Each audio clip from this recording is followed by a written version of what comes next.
The Wise Merchant. Once there was a prosperous merchant who did not mind traveling long distances in order to deliver his merchandise to faithful buyers.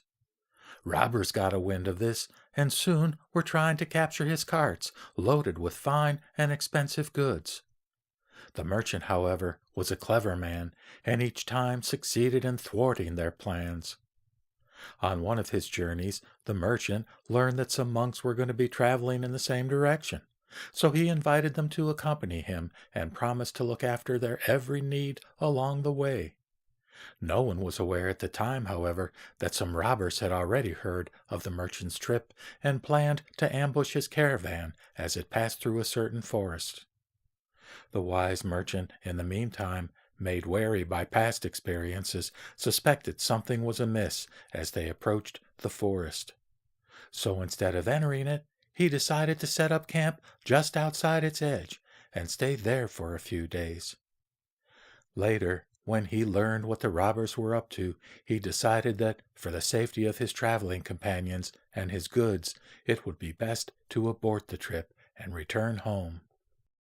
When news of this reached the ears of the robbers, they went and lay in wait for the merchant on the road back to the city. But the wise merchant also had his own scouts, who came back and warned him of the robbers' strategy. The merchant then decided to stay in a village where he had good friends and not budge for a few more days. Upon hearing about the merchant's new plan, the monks decided to cut short their trip and return to their monastery. When they arrived there, they told the Buddha how their trip was complicated by robbers who aimed at looting the merchant's caravan, and how the wise merchant outsmarted them each time. The Buddha replied by telling them that the merchant was a wise man, for he evaded a journey beset with robbers like someone who did not want to die evaded poison.